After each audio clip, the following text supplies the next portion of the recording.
Saludos. El tema de corteza cerebral, funciones intelectuales del cerebro y aprendizaje y memoria será dado por nosotros, por este grupo, y sus integrantes son Víctor Jair Aguilar Córdoba, Samira Cristel Chávez Pardo, Jack de Michel Collaboso Jara y mi persona, Manuel David Maca Mosquera. La anatomía fisiológica de la corteza cerebral. El elemento funcional de la corteza cerebral va a ser sus capas de neuronas, de las cuales tenemos tres tipos: las granulosas, piramidales y fusiformes. También tenemos una organización en varias capas, así como fibras horizontales y fibras verticales. Las neuronas también tendrán distintas ocupaciones. Por ejemplo, las granulosas podrán emitir el neurotransmisor GABA, que es un inhibidor, así como el neurotransmisor glutamato, que es un excitador. Las relaciones anatómicas y funcionales de la corteza cerebral con el tálamo.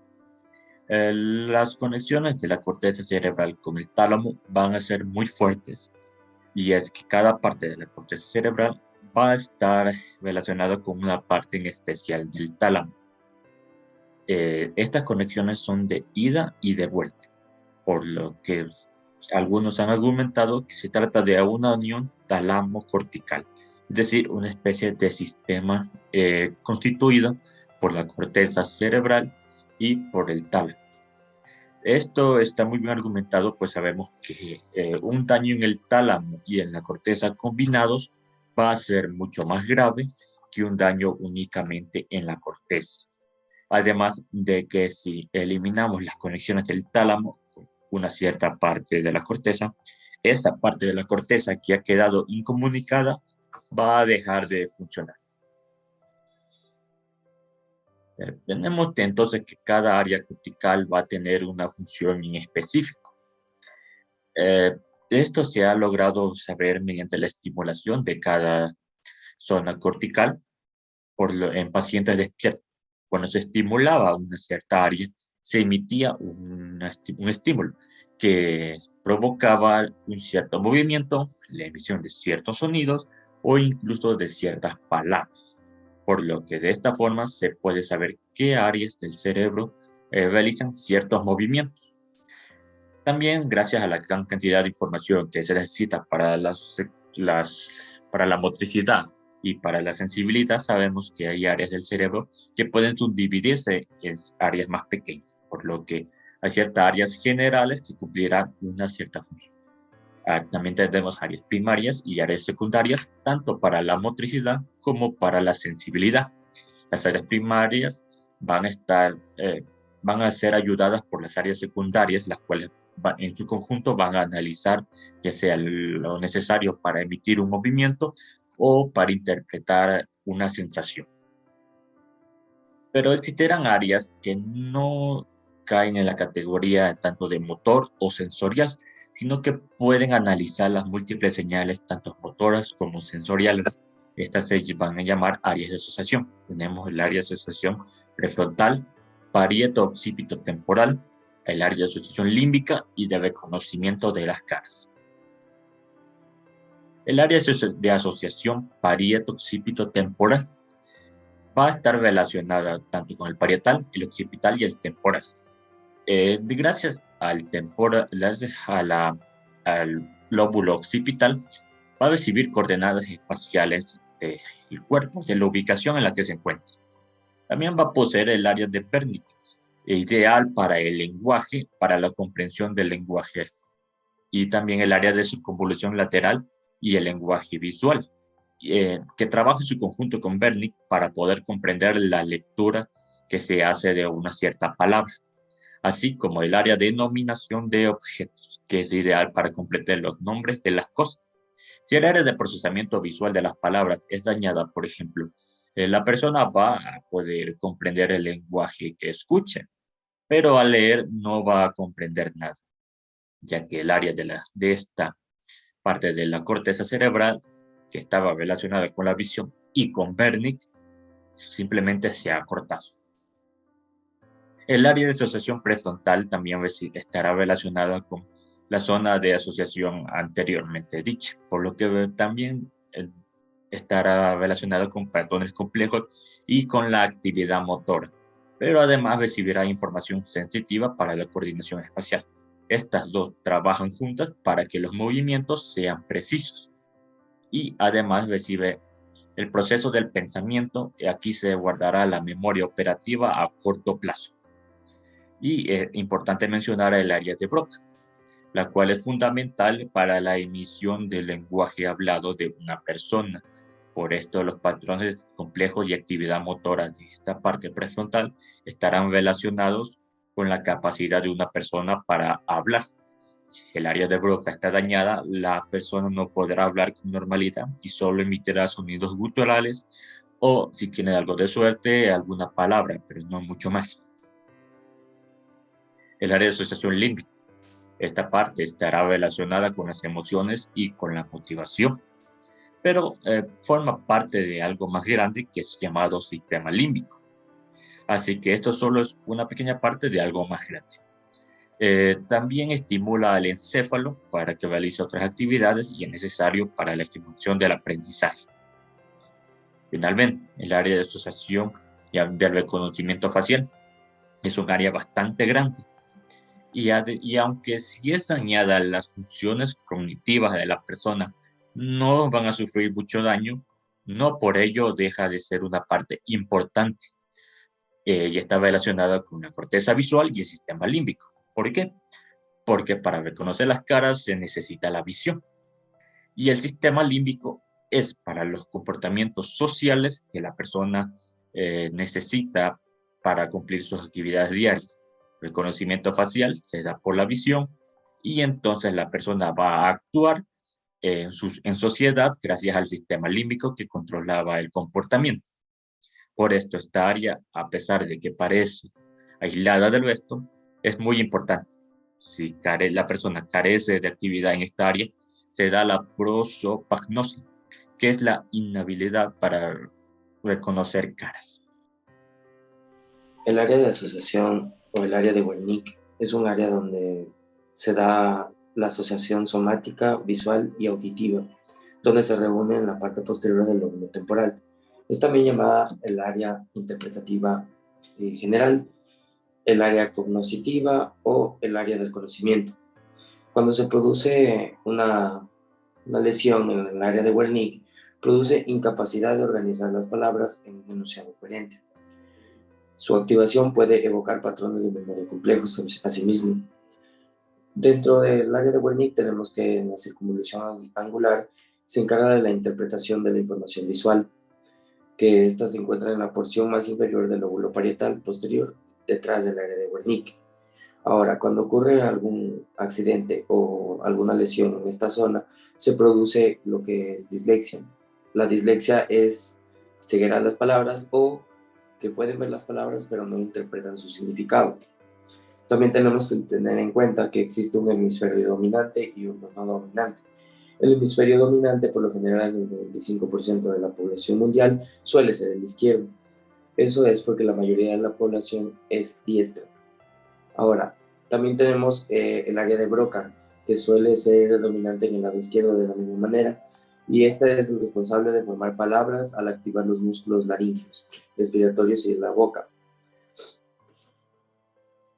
Bien, dentro de las funciones de la corteza parieto-occipito-temporal del hemisferio no dominante, tenemos que cuando el área de Wernicke es destruida en el hemisferio dominante, la persona es incapaz de leer, hacer matemáticas o problemas lógicos. También pierde la capacidad de interpretar música, experiencias visuales, relaciones espaciales, significado de las palabras, el lenguaje corporal igual lo pierde totalmente, y etc.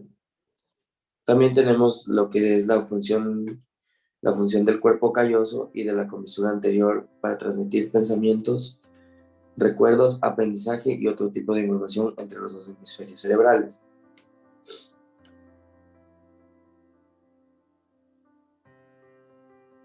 Bien, para eso tenemos que las fibras del cuerpo calloso conectan ambos hemisferios a nivel subconsciente superficial. Las fibras de la comisura anterior conectan las porciones anteriores de los lóbulos temporal, la amígdala y unifican respuestas emocionales. Las funciones de este es que cuando se realiza un corte en el cuerpo calloso, se bloquea la transmisión de la información del área de Wernicke del hemisferio dominante a la corteza motora del lado izquierdo, del lado opuesto. También cuando hay un corte en el cuerpo calloso, impide el paso de la información somática y visual del hemisferio derecho al área de Wernicke del hemisferio dominante. El cuerpo calloso, cuando se interrumpe, tiene dos porciones cerebrales independientes. Cada hemisferio posee capacidades independientes como conciencia, comunicación y control, y el control de las actividades motoras. Pensamientos, conciencia y memoria. Se conoce muy poco acerca de cómo funciona la memoria y cómo es que se dan los pensamientos. Como definición provisional del pensamiento, en base a su actividad nerviosa tenemos que deriva de un patrón de estimulación de múltiples componentes del sistema nervioso a la vez, por lo que implica generalmente corteza cerebral, tálamo, sistema límbico y la parte superior de la formación reticular del tronco del encéfalo. Todo esto se denomina teoría holística de los pensamientos. Se cree que estas regiones determinan la naturaleza general del pensamiento y otorga cualidades como placer, desagrado, dolor, consuelo, entre otras. Sin embargo, existen zonas específicas estimuladas de la corteza cerebral que condicionan rasgos diferenciados. Entre ellos tenemos la localización específica de sensaciones en la superficie del cuerpo y de los objetos a nuestro alrededor, entre otras. Y tenemos que, como definición general, la conciencia es el conocimiento del entorno y de los pensamientos sucesivos de una persona. Memoria. Funciones de la facilitación e inhibición sinápticas. Los recuerdos se almacenan en el cerebro. La información nueva o facilitada se denomina huellas de memoria. Estas son importantes porque una vez establecidas se pueden reactivar de forma selectiva por los pensamientos. A esto se denomina recuerdos. Gracias a los experimentos con animales se demuestra que las huellas de memoria pueden darse a cualquier nivel del sistema nervioso, desde los reflejos medulares hasta memoria a largo plazo. Aunque muchas veces pensamos en la memoria como una recuperación positiva de los pensamientos o experiencias previas, probablemente su mayor ingrediente sean los recuerdos negativos y no positivos. El cerebro se ve inundado de información sensitiva procedente de cualquiera de nuestros sentidos. Si la mente pretendiera recordar todo su contenido, la capacidad cerebral de la memoria quedaría desbordada muy rápidamente.